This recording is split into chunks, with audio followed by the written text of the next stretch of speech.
ఇల్లు కూలి మరణించిన చిన్నారి కుటుంబాన్ని పరామర్శించారు బీఆర్ఎస్ వర్కింగ్ ప్రెసిడెంట్ కేటీఆర్ మరియు షేర్లింగంపల్లి కార్పొరేటర్ రాగం నాగేందర్ యాదవ్. షేర్లింగంపల్లి నియోజకవర్గం ఓల్డ్ హఫీజ్పేట్ సాయినగర్ లో భారీ వర్షానికి ఓ ఇంటి 3 అంతస్తులో గాలివానకు రేకుల షెడ్డు ఎగిరిపోయి ఇటుకలు పడి 3 ఏళ్ల చిన్నారి సయ్యద్ మృతి చెందాడు. కాగా విషయం తెలుసుకున్న కేటీఆర్ మరియు కార్పొరేటర్ మరియు Serilingampally MLA Arikapudi Gandhi, Miyapur corporator Srikanth, Hafeezpet division president Gautam Goud తో కలిసి బాధిత కుటుంబాన్ని పరామర్శించి ₹1,00,000 ఆర్థిక సాయం అందించారు. రాష్ట్ర ప్రభుత్వం వెంటనే బాధిత కుటుంబానికి ₹10 లక్షల ఆర్థిక సాయం అందించాలని డిమాండ్ చేశారు.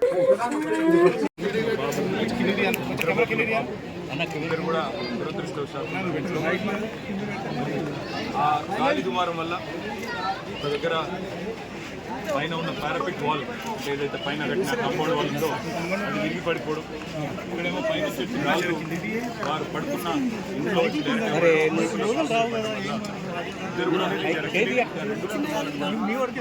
ఎమ్మెల్యే షేర్లింగంపల్లి గాంధీ గారు, నేను, అదేవిధంగా మా గౌరవ కార్పొరేటర్లు నాగేందర్ యాదవ్ గారు, శ్రీకాంత్ గారు, ఇంకా ఇతరులందరూ కూడా కలిసి పరామర్శించడం జరిగింది.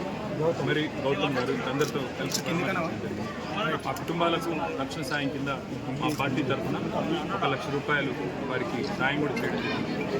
రాష్ట్ర ప్రభుత్వాన్ని మేము చేసే డిమాండ్ ఏమంటే, మీరు ముఖ్యంగా వర్షాకాలం ప్రారంభం కాకముందే ఇలాంటి సంఘటనలు ఏవైతే జరుగుతూ ఉన్నాయో, నేను ఒక్క రోజు